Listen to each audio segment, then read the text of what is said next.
मूर्ति इसलिए बनाई गई कि उनको देख करके कम से कम उनसे चरित्र से प्रेरणा ले सके कि प्रातः काल उठ के रघुनाथा, अब माता पिता गुरु ना वही माता। ये काम तो आपने किया नहीं, बस केवल फूल चढ़ा दिए, अगरबत्ती दिखा दिए, समझने की पूजा हो गई। एक पूजा करने वाला व्यक्ति जब मंदिर जाता है, एक भजन में आता है, मैं तो मंदिर गया पूजा आरती की, पूजा करते ही मन में ख्याल आ गया। मैं तो मंदिर गया पूजा आरती की, पूजा करते ही मन में ख्याल आ गया। क्यों ख्याल आया? क्योंकि जिसके पास गए हैं खड़ा होने के लिए, अपने माता और पिता की बात का, वाणी का लाज रखने के लिए अयोध्या जैसे राज को लात मार करके जंगल चला जाता है। और ऐसे व्यक्ति के मूर्ति के सामने, प्रतिमा के सामने हम खड़े हैं, अचानक हृदय में ये भाव आया कि मैं तो मंदिर गया पूजा आरती की, पूजा करते ही मन में ख्याल आ गया। उस प्रतिमा को देखकर क्या ख्याल आया? कभी माँ बाप की सेवा की ही नहीं, सिर्फ घंटा बजाने से क्या फायदा। यदि यह व्यंग आपको समझने के लिए नहीं आता है तो धिक्कार है आपकी बुद्धि को। तब फिर कबीर साहब आपको समझ में नहीं आएंगे, फिर कबीर का दर्शन आपके समझ में नहीं आएगा, क्योंकि आपकी बुद्धि का लेवल बहुत नीचा है। आपको भाषा की समझ नहीं है, आपको भाषा की शैली की समझ नहीं है, आप भाषा के संप्रेषण को नहीं समझते हैं। और एक बात ध्यान रखिए, जब साहित्य की गहराई में हम लोग डुबकी मारते हैं तो वहां दो बातें कही जाती हैं। एक बात भाषा को अभिव्यक्त करना, और दूसरी बात भाषा को संप्रेषित करना। अभिव्यक्त करने की क्षमता तो धरती पे मनुष्य क्या, जानवर तक को भी है। अरे कुछ होता है उसके अंदर तो अभिव्यक्त करता है ना। आपको चोट लगेगी तो बताइएगा ना कि चोट लगी है, भूख लगेगी तो बताइएगा ना बोल करके कि भूख लगी है। इस धरती पर जन्म लेने वाला मानव अथवा मानवेतर प्राणी, हर प्राणी को अपना सुख दुख, अच्छा बुरा, हर चीज को अभिव्यक्त करने की क्षमता तो है। लेकिन यदि अभिव्यक्त करने की क्षमता तक ही आप सीमित हैं तो फिर आप में और एक जानवर में कोई अंतर नहीं। अंतर कब से होना शुरू होगा? जब आप में अभिव्यक्ति के साथ साथ अपने भाव को संप्रेषित करने की ताकत आ गई, तब उस दिन समझ जाइए कि आप मानव जीवन पाने के आप हकदार हो गए। बात समझ में आ रही है? अभिव्यक्त करना मतलब कुछ बोल करके किसी को सुना देना, और संप्रेषण का मतलब क्या होता है? अपनी बात को किसी के आत्मा तक पहुंचा दे। अभिव्यक्त का मतलब होता है अपनी बात को किसी के कान तक पहुंचा देना, और संप्रेषण का मतलब होता है अपनी बात को किसी के मन तक, किसी के हृदय तक, किसी के आत्मा तक पहुंचा देना। ये संप्रेषण कहलाता है। अभिव्यक्ति की क्षमता दुनिया में हर एक व्यक्ति, बच्चे के पास भूख लगेगी तो चचियाएगा, रोएगा, चिल्लाएगा, तो अभिव्यक्त तो कर ही रहा है ना वो कि हमको भूख लगी है, खाना दीजिए। संप्रेषण की कला नहीं होने के कारण आज पति पत्नी में जो विवाद देखा जाता है, सास बहू में जो विवाद देखा जाता है, बाप बेटे में नहीं बनता। क्यों नहीं बनता? पीछे का वजह सिर्फ इतना है कि हम कहना कुछ और चाहते हैं, वो समझता कुछ और है। हम बोलते हैं कुछ और, वो समझता है कुछ और। हम करते हैं कुछ और, वो समझता है कुछ और। क्यों? क्योंकि हमारे जीवन का जो चिंतन शैली है वो अभिव्यक्ति तक है। अभिव्यक्ति को देख रहा है, लेकिन अपने भाव के संप्रेषण को हम उनके दिल दिमाग तक नहीं पहुंचा पा रहे हैं, जिसके कारण से रिश्तों में ये बवंडर होते रहता है, समझ नहीं पाता है। लेकिन आपकी चेतना इतनी विकसित हो सके। कबीर साहब कहते हैं कि यदि हमको समझना हो तो कबीर साहब कहते हैं तुम्हें हंस बनना पड़ेगा, क्योंकि हंसन की गति हंस ही जाने, क्या जाने कोई का करे। तू कौवा बन करके तू हंस की भाषा समझना चाहेगा तो कैसे होगा? हंस की भाषा समझने के तो लिए तुम्हें हंस के लेवल पे आना पड़ेगा। इसलिए कबीर साहब का चिंतन, कबीर साहब का दर्शन समझने के लिए, हालांकि लोग कहते हैं कि कबीर साहब तो अनपढ़ थे, बेवकूफ है वो जो कहता है कबीर साहब अनपढ़ थे। जिस भाषा को आज आप बोल रहे हैं उस भाषा को पैदा करने वाले कबीर साहब है। गजब करते हो यार, तू कहते हो अनपढ़ है। उस भाषा को रट करके तू कहता है कि हम विद्वान हैं, और उस भाषा को कबीर साहब जैसे महापुरुषों ने पैदा किया है, उत्पन्न किया है। क्योंकि जिस भाषा को जिस रूप में आज आप और हम बोल रहे हैं, वो भाषा ऐसी थी नहीं ना जी। भाषा के कम से कम 6 संस्करण हुए। संस्करण समझते हैं? संशोधन, जैसे संविधान बनता है या कोई नियम बनता है, उसमें गड़बड़ी नजर आ जाती है तो उसको संशोधित करते हैं। तो आज जो भाषा, जिस भाषा को आप और हम अभी बोल रहे हैं, इस भाषा के कम से कम कितनी बार संशोधन हो चुके? 6 बार। मूल भाषा, मौलिक भाषा जो पहली थी यहाँ पर, वो क्या थी? संस्कृत थी। और संस्कृत में भी वैदिक संस्कृत, वैदिक संस्कृत को सब बोल नहीं पाते थे, बड़ा क्लिष्ट व्याकरण था उसका। तो वैदिक संस्कृत का सबसे पहला संस्करण हुआ जिसको लौकिक संस्कृत कहा गया। क्या कहा गया? लौकिक संस्कृत, मतलब लोक में प्रचलित होने वाला संस्कृत। रामायण जो लिखा हुआ है, महाभारत जो लिखा हुआ है, वो वैदिक संस्कृत में नहीं लिखा हुआ है। वेद वाला संस्कृत यदि आपके सामने पलट करके रख दिया जाए तो हम लोगों का कभी कभी छक्का छूट जाता है भाई। इतने लंबे लंबे वाक्य होते हैं, उसका छंद मात्रा ऐसा होता है कि कभी कभी एक एक वाक्य को समझने में 2-2 3-3 दिन माथा दर्द करता है। तो जब हम लोगों का ये हाल है तो सामान्य लोगों के पास दे देगा तो उसका क्या हाल होगा? तो उस चीज को, माना मूल रूप में संस्कृत था, लेकिन संस्कृत में भी थोड़ा कठोर था, तो उस कठोर वाली स्थिति को वैदिक संस्कृत कहा गया। लेकिन भाषा तो चूंकि आम जनता के लिए होता है, तो उस वैदिक संस्कृति को थोड़ा सरल बनाने के लिए जो संस्कृत का रूप दिया गया, उसको कहा गया लौकिक संस्कृत। क्या कहा गया? लौकिक संस्कृत। भगवान बुद्ध जब आए, भगवान महावीर जब आए, उन्होंने कहा कि भैया ये संस्कृत तो थोड़ा लोग समझता है, लेकिन अपने ज्ञान को, अपने सत्संग को, अपनी भक्ति को हमें आम जनता तक पहुंचाना है। तो आम जनता की जो भाषा ही नहीं है, तो ये थोड़े लोगों की भाषा को हम पूरे जनता तक कैसे पहुंचा पाएंगे? तो उन्होंने संस्कृत से परहेज कर लिया और भाषा का एक नया संस्करण उन्होंने किया, और आम जनता की भाषा को उन्होंने पाली भाषा में कन्वर्ट कर दिया। पाली समझते हैं? वो नहीं समझते, कभी देखे नहीं तो कैसे समझिएगा। धम्पद वगैरह जो पढ़ते होंगे, धम्पद का ग्रंथ, हालांकि मूल ग्रंथ है त्रिपिटक। जैसे महाभारत बृहद ग्रंथ है, और उस महाभारत के अंदर गीता छिपा हुआ है, लेकिन गीता इतना महत्वपूर्ण है कि उसको महाभारत से निकाल करके एक अलग ग्रंथ ही बना दिया गया, गीता। गीता कोई मौलिक ग्रंथ नहीं है, वो महाभारत का पार्ट है, महाभारत का हिस्सा है। उसी प्रकार से भगवान बुद्ध की परंपरा में त्रिपिटक एक महान ग्रंथ है, विशाल ग्रंथ है, और उस त्रिपिटक के अंदर धम्पद है गीता की तरह। लेकिन वह इतना महत्वपूर्ण पाठ है कि लोगों ने, विद्वानों ने उनको उससे निकाल करके गीता के तरह एक अलग ग्रंथ उसको बना करके दुनिया के सामने पेश किया, जिसको धम्पद कहा जाता है। उन पुस्तकों को पढ़ेंगे तो भगवान बुद्ध, महावीर आदि के जो विचार हैं वो किस भाषा में है? पाली भाषा। आगे चल करके जब नाथ संप्रदाय, सिद्ध संप्रदाय का प्रचलन हुआ तो उन्होंने भी कहा भैया पाली से भी काम नहीं चलेगा, तब क्या करो, इसको प्राकृत में कन्वर्ट करो। तीसरा संशोधन हुआ।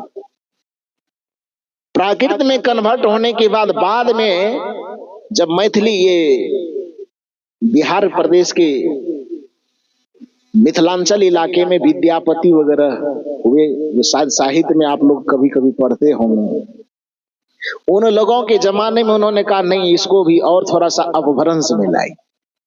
सिद्ध संप्रदाय के भी कुछ विद्वानों ने अपभ्रंश में उसको लाया, और अपभ्रंश में आने के बाद भाषा का ये चौथा संस्करण हुआ।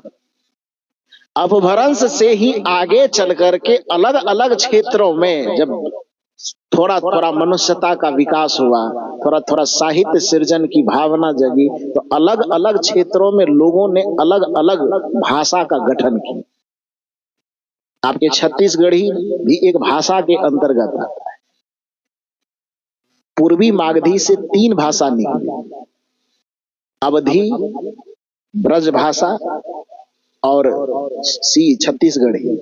हम लोग जब प्रोफेसर वाला एग्जाम दे रहे थे तो उसमें मैंने इसको इस तरह से रटते थे, एबीसी करने में थोड़ा सा कोड माथा में अटता था, बैठता था। एबीसी, अवधी, ब्रज भाषा और सी से छत्तीसगढ़ी।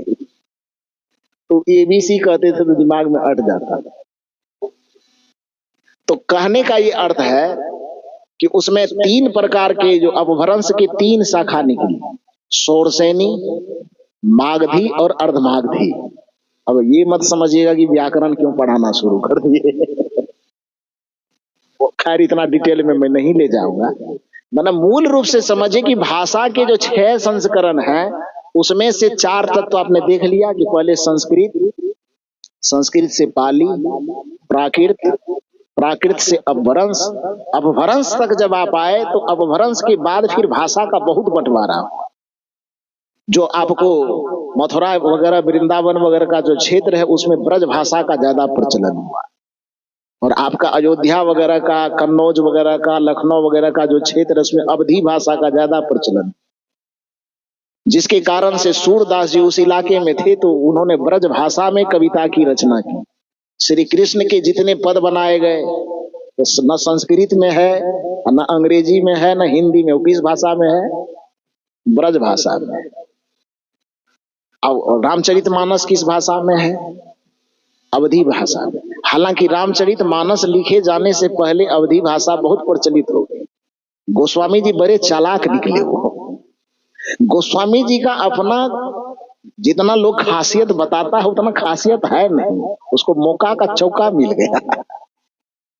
कथा का मूल कॉन्सेप्ट उन्होंने वाल्मीकि जी से ले लिया, और शैली जो लिया रामचरितमानस लिखने का, उस शैली भी उसका अपना बनाया हुआ नहीं है। शैली उन्होंने लिया किससे मालूम है?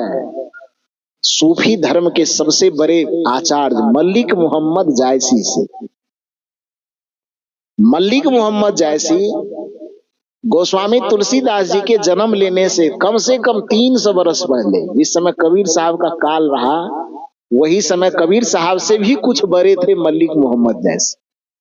और गोस्वामी तुलसीदास जी के जन्म लेने से लगभग 300 वर्ष पहले मलिक मोहम्मद जायसी ने अवधी भाषा में पद्मावत नाम का ग्रंथ लिख डाला था। लेकिन वह पद्मावत ग्रंथ आज तक लोगों के सामने नहीं आया, जिसके कारण से मेहनत किया हुआ था किसका? मलिक मोहम्मद जायसी का। नाम कमा लिया कौन? थोड़ा बोलिए बढ़िया से। तुलसीदास जी कमा लिए। जितना का जितना उसका सोरठा था, उनका छंद था, उनका दोहा की शैली, चौपाई की शैली, उस सारी की सारी शैली अवधी शैली का। हम लोग से जब प्रश्न किया जाता है कि अवधी भाषा में लिखा गया सबसे पुराना ग्रंथ कौन है, तो उस जगह पर रामचरितमानस में टिक मारने पर फेल कर जाएगा। उसमें पद्मावत कहना पड़ेगा।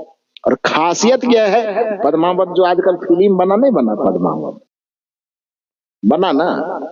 कब परीक्षा देने गए तो हम किताब पढ़ने से फिल्में देख लिए। हम कहे तो किताब पढ़ने में कौन माथा पच्ची करेगा। लेकिन फिल्म थोड़ा तो मॉडर्न तरीके से बनाया गया, लेकिन पुस्तक तो खैर पढ़ना ही पड़ेगा क्योंकि उसकी धारणा अलग है। फिल्म तो खैर मनोरंजन के लिए बनता है, तो उसमें वो जो कहानी किताब में है उतनी कहानी गहराई से इसमें नहीं दिया गया है। तो मूल रूप से अवधी शैली की जो प्रमुख ग्रंथ है, क्योंकि गोस्वामी जी ने रामचरितमानस को लिखा भी यदि अवधी भाषा में, तो उसको उन्होंने अवधी में कहा तो कि अवधी में लिखेंगे, लेकिन वह अवधी में लिख नहीं पाया, संस्कृत को उसमें और जगह दे दिया। अब बंदौ गुरुपद कंज कृपा सिंधु नर रूप हरि, इसमें कौन अवधी है? बंदौ ये संस्कृत का शब्द है, कृपा सिंधु ये संस्कृत का शब्द है, नर संस्कृत का शब्द है, हरि संस्कृत का शब्द है। तो शपथ तो खाया कि हम भाषा की अवधि में इसको ले जाएंगे, लेकिन तो संस्कृत वाला पार्टी था वो तो उस शपथ पे कायम नहीं रह सका।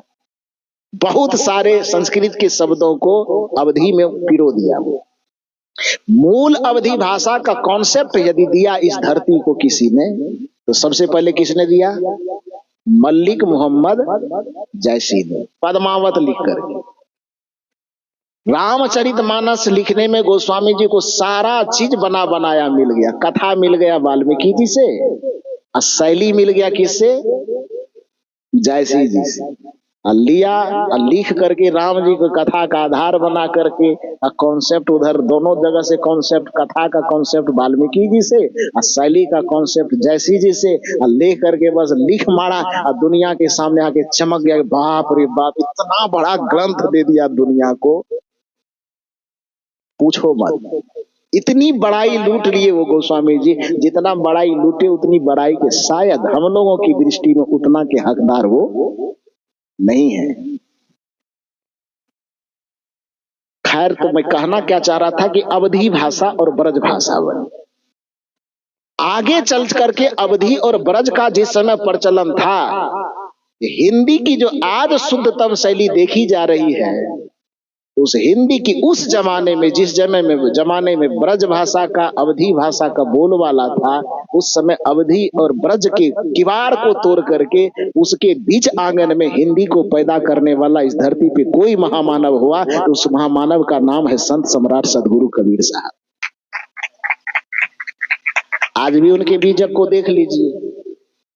यही कारण है कि कबीर साहब ने भारत के पूरे क्षेत्रों में, प्रांतों में, छत्तीसगढ़ में, बिहार में, उत्तर प्रदेश में, देश विदेश हों फिरा। कबीर साहब ने कहा तो देश विदेश के किसी भी इलाके में गया और वहां के जनमानस को उन्होंने समझा, और किसी एक ब्रज की या अवधि की वकालत उन्होंने नहीं किया।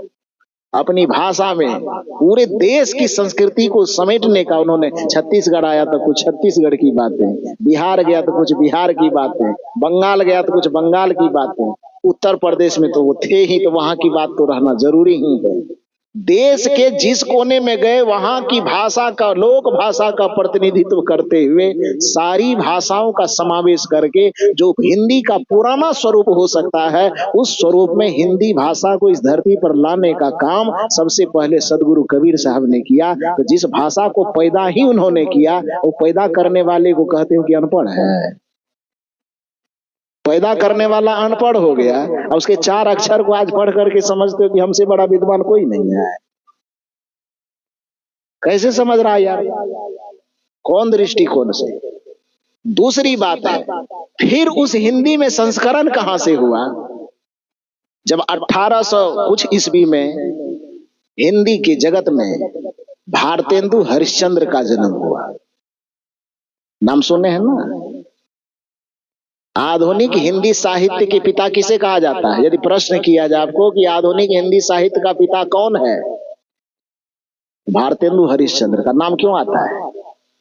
क्योंकि जिस भाषा को बोल करके आप आज बड़े विद्वान कहलाते हैं, उत्पन्न तो किया कबीर साहब जैसे लोगों ने, उत्पन्न किया उधर अमीर खुसरो ने, बना करके मुखड़ियां बना करके, तो क्या कहते हैं उसको, पहेलियां बना करके, थोड़े थोड़े से शब्दों में हिंदी को उन लोगों ने उत्पन्न किया। अध्यात्म संत के जगत में कबीर साहब ने, और उधर कविता कवि की जगत में अमीर खुसरो ने। और उसके बाद आगे चल करके, लेकिन वो हिंदी तो इतना सीधा नहीं होगा जितना शुद्ध आज बोलते थे, ऐसा तो नहीं होगा, क्योंकि नया नया उत्पन्न हुआ है, तो अभी इतना संशोधित कैसे हो जाएगा। तो आगे चल करके फिर एक भाषा को नया संस्करण देने के लिए जब आधुनिक हिंदी जगत में भारतेंदु हरिश्चंद्र का जन्म होता है, तब फिर उन्होंने कहा नहीं है भैया, ब्रज भाषा वगैरह से काम चलने वाला नहीं है, और उन्होंने दुनिया को एक हिंदी दिया। इसलिए हिंदी, आधुनिक हिंदी साहित्य के पिता भारतेंदु हरिश्चंद्र कहलाते। आगे चल गए, हालांकि उन्होंने लेख का विषय, गद्य का विषय तो हिंदी को बनाया, लेकिन ब्रजभाषा अवधि से भी ज्यादा ब्रजभाषा का इतना पकड़ था कि कविता की रचना जब भारतेंदु हरिश्चंद्र भी करते थे तो वो ब्रजभाषा में ही करते थे। लेख लिखते थे हिंदी में और कविता लिखते थे ब्रजभाषा। नया नया होने के कारण उनका हिंदी भी इतना अशुद्ध होता था, वो अशुद्धता पर ध्यान नहीं देते। उनको लगता था कि लिखना है, अशुद्ध हो शुद्ध हो से क्या मतलब है। हिंदी का जो आज शुद्ध रूप देखने को मिलता है, हिंदी का शुद्धिकरण किसने किया मालूम है? आचार्य महावीर प्रसाद द्विवेदी। अब आप कहेंगे कि आप प्रवचन करने आए कि लेक्चर देने आए बुरा नहीं लग रहा है? मेरी बात समझ रहे हैं जी? हाँ, तो महावीर प्रसाद द्विवेदी जब आए तो उनको लगा कि ना, भाषा को इतना उठपटांग हम नहीं रहने दे सकते हैं। भाषा को उत्पन्न करने का श्रेय जाता आधुनिक भाषा को भारतेंदु हरिश्चंद्र पर, और उस भाषा को संशोधित करके आज जिस रूप में हम भाषा को समझ रहे हैं, उस संशोधित करने का श्रेय जाता है किनको? महावीर प्रसाद द्विवेदी को। और महावीर प्रसाद द्विवेदी एक ऐसे प्रकाश स्तंभ हुए जहां से हिंदी को विकसित करने के लिए काशी से सरस्वती पत्रिका का प्रकाशन होता था। उसमें महावीर प्रसाद द्विवेदी बहुत सारे लेखकों को उन्होंने पैदा किया, प्रेरित करके लोगों को बार बार कहते लेख लिखिए। कोई भी कितना बढ़िया टेढ़ा मेढ़ा लेख लिख करके देते थे, महावीर प्रसाद द्विवेदी उसको ठोक बजा करके एकदम सीधा कर देते। देश को राष्ट्र कवि देने का श्रेय किसको है? महावीर प्रसाद द्विवेदी को है। राष्ट्र कवि के नाम से बिहार का एक प्रसिद्ध कवि प्रचलित है, दिनकर जी, लेकिन राष्ट्र कवि का दर्जा उनको नहीं मिला था। राष्ट्र कवि का दर्जा मिला था मैथिली शरण गुप्त को। जो मैथिली शरण गुप्त राष्ट्र कवि बने किसके आधार पे थे? वो महावीर प्रसाद द्विवेदी के वो शिष्य थे। वो महावीर प्रसाद द्विवेदी ने ही उनको कहा कि कविता की रचना करो, और उस कविता की रचना करने के क्रम में जब देश को आजादी की जरूरत हुई तो पूरे देश को झकझोरने वाला एक पुस्तक चाहिए था जो पूरे देश के लोगों के कानों तक जाकर के उसको ठोक सके, जगा सके। तो उसके लिए महावीर प्रसाद द्विवेदी ने कहा कि कोई ऐसी क्रांतिकारी पुस्तक लिखो जो अंग्रेजों के नशा में जो भारत सोया हुआ है थोड़ा उससे जाग जाए। एक रात में, कितना दिन में? मात्र एक रात में, शायद 24 घंटा का वक्त लगा हो। और 24 घंटा के वक्त में मैथिली शरण गुप्त ने एक पुस्तक लिखी जिस पुस्तक का नाम है भारत भारती। छोड़ दो यार, तुम कबीर पंथ से घृणा करते हो, मत पढ़ो कबीर को। यदि तुमको कबीर साहब का दर्शन पढ़ना है, कबीर साहब के व्यंग को, कबीर साहब के पीड़ा को समझना है, और कबीर साहब से इतनी ही नफरत हो रही है, तो मैं निवेदन करता हूं कि कबीर साहब को थोड़ी दिन के लिए पढ़ना छोड़ दो। जाओ आप भारत के किसी भी पुस्तकालय में और मैथिली शरण गुप्त की लिखी हुई वह भारत भारती लेकर के एक बार आ जाओ। उस भारत भारती में 3 खंडों में भारत का वर्णन किया गया है। ध्यान से सुनिए मेरी बात। 3 खंड में उस पुस्तक की रचना हुई है, जिस खंड का नाम है अतीत खंड, वर्तमान खंड और भविष्य खंड।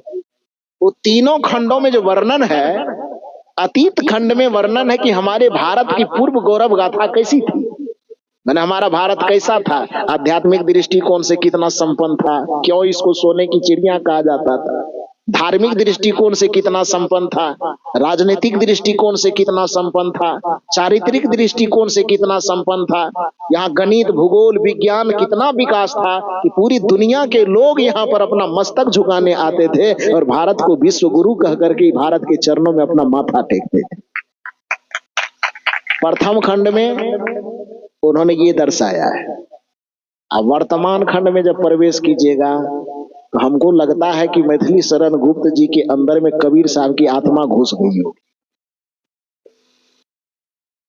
शायद कबीर साहब को लगता होगा कि हमारी भाषा से लोगों को चिढ़ है, हमारे नाम से चिढ़ है।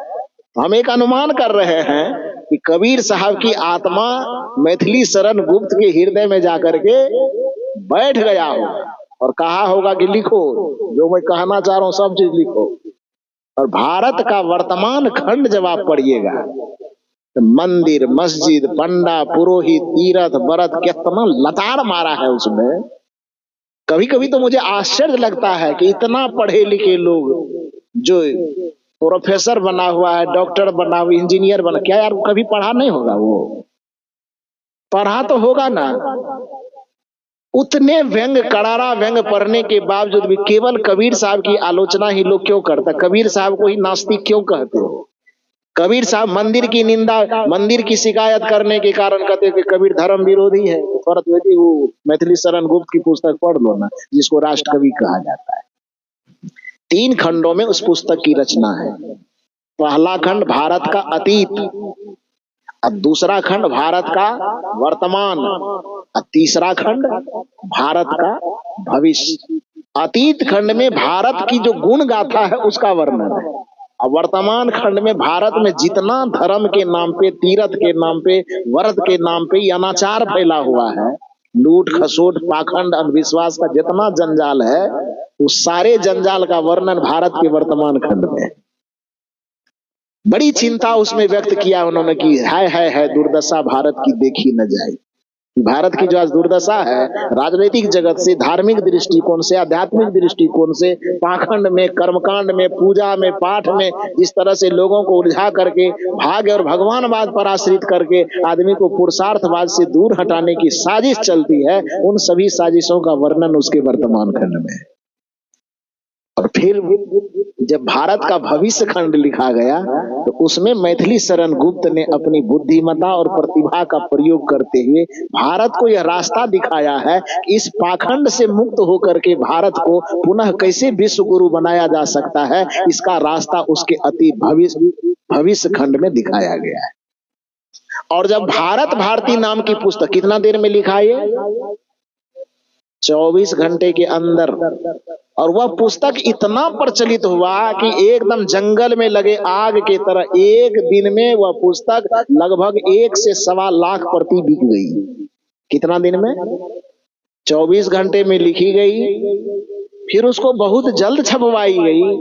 और सोचिए कि देश के लिए वह कितना आवश्यक रहा होगा उस समय में, जिस समय में देश गुलाम था। तब उस समय में उस गुलामी के मामले में आजादी की लहर फैलाने के लिए उस पुस्तक को जब लोगों के बीच में लाया गया तो एक दिन में लगभग वो 1 से 1.25 लाख प्रति बिक गई। और जब 1 से 1.25 लाख प्रति बिक गई और उसमें जो लिखे हुए शब्द थे इतने क्रांति फैलाए कि महात्मा गांधी के कान तक यह आवाज गई कि मैथिली शरण गुप्त ने एक पुस्तक लिखा है जो आदमी में आजादी के बिगुल बजा रहा है। महात्मा गांधी वहीं से मैथिली शरण गुप्त को कहा कि तूने राष्ट्र को जगाया है, इसलिए आज मैं इस पुस्तक के आधार पर तुम्हें राष्ट्र कवि का दर्जा देता हूं। और गांधी जी के द्वारा दिया हुआ दर्जा मैथिली शरण गुप्त को राष्ट्र कवि का दर्जा। दिनकर जी को जब राष्ट्र कवि कहा जाता तो दिनकर जी कहते थे कि हमको सुनने में लाज लगता, मत कहिए राष्ट्र कवि। राष्ट्र कवि हम नहीं है, कौन है? मैथिली शरण गुप्त है। लेकिन वही कहे ना कि कभी कभी ऐसा होता है कि लोग मौका का चौका ऐसा मारता है, मैथिली शरण गुप्त को भी राष्ट्र कवि कहा जाता है, प्रायः लोग नहीं जानता है। राष्ट्र कवि के नाम से कौन प्रचलित हो गए? दिनकर जी प्रचलित। वही बात हुई कि अवधि लिखने का श्रेय जाना चाहिए, जयसिंह को श्रेय कौन लेके चला गया? थोड़ा बोलिए ना बढ़िया से। तुलसीदास जी से।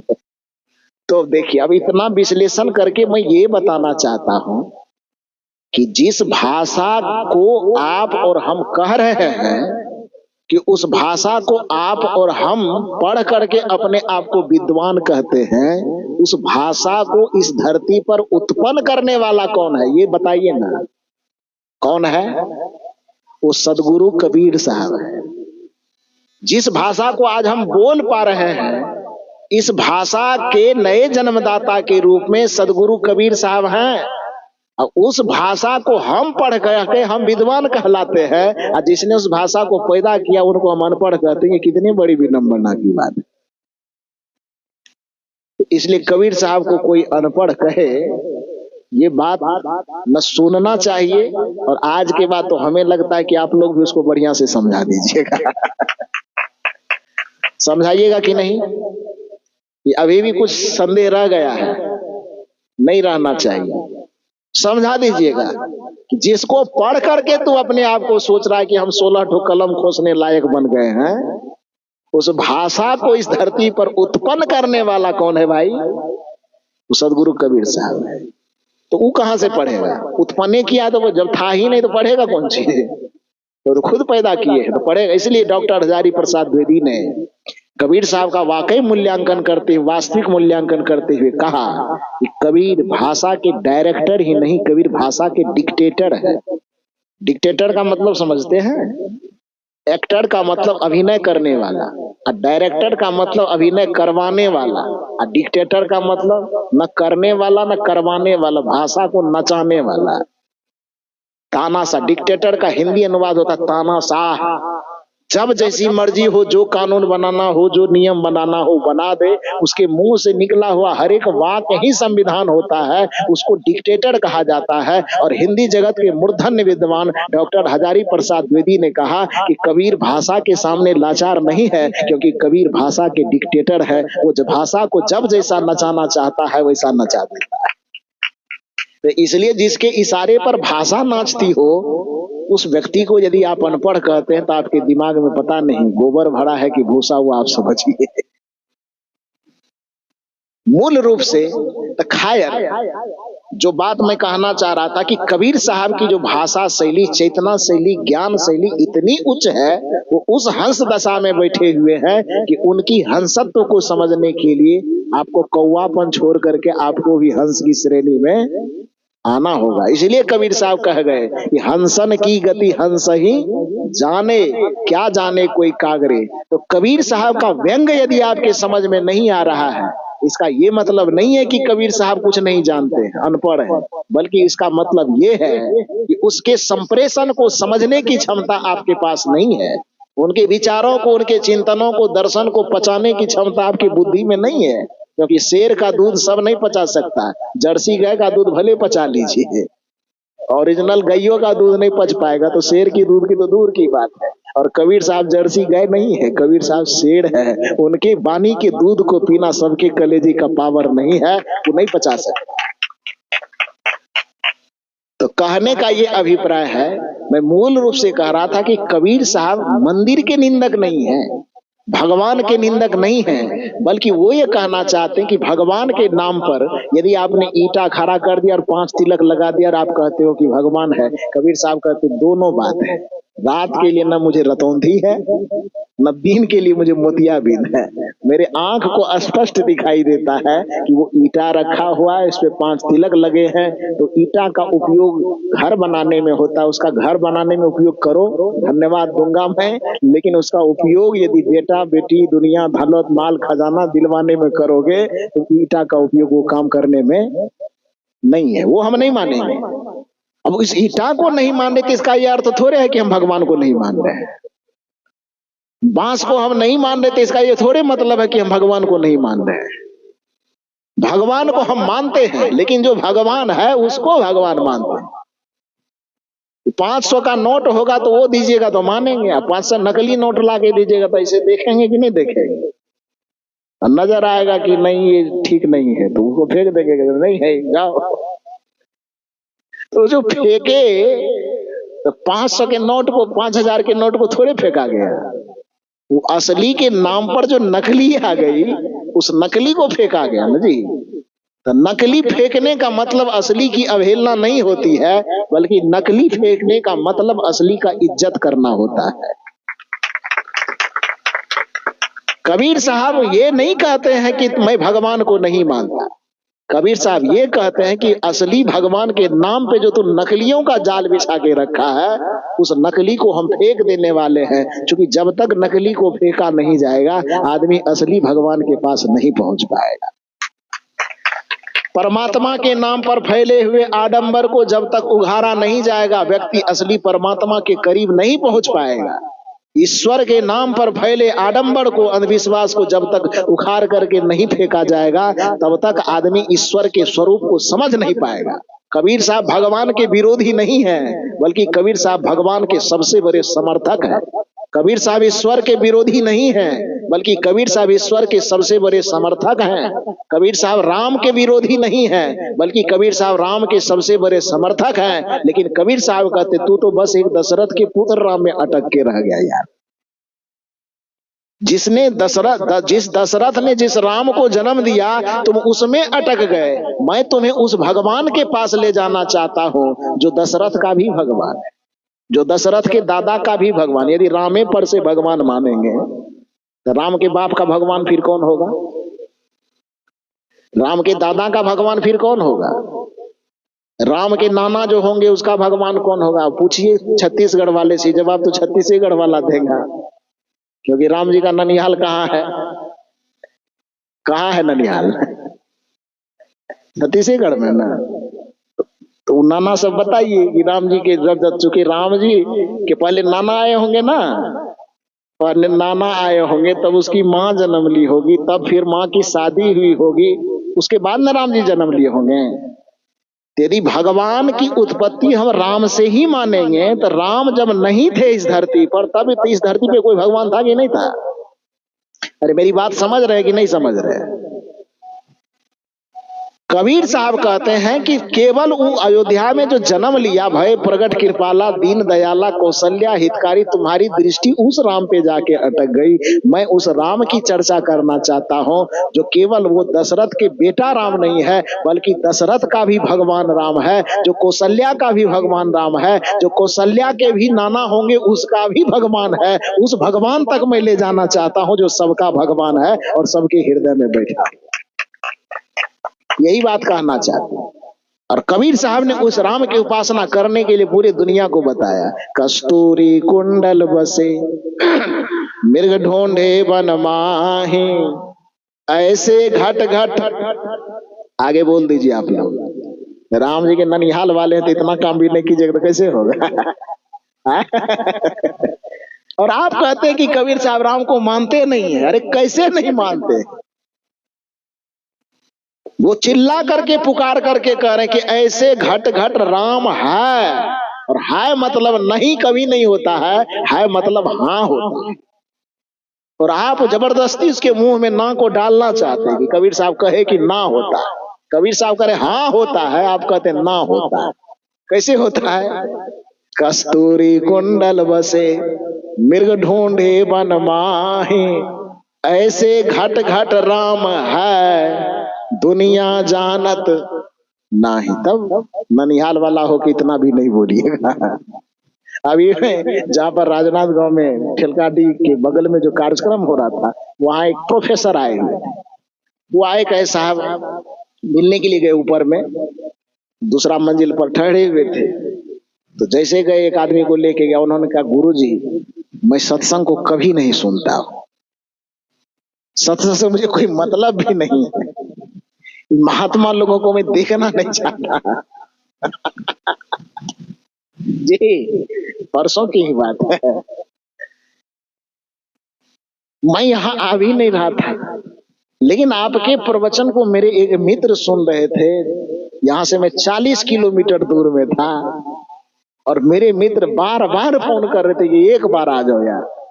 तो हम उसको टालने की कोशिश करते थे, अच्छा आएंगे कह देते थे किसी तरह टल जाए।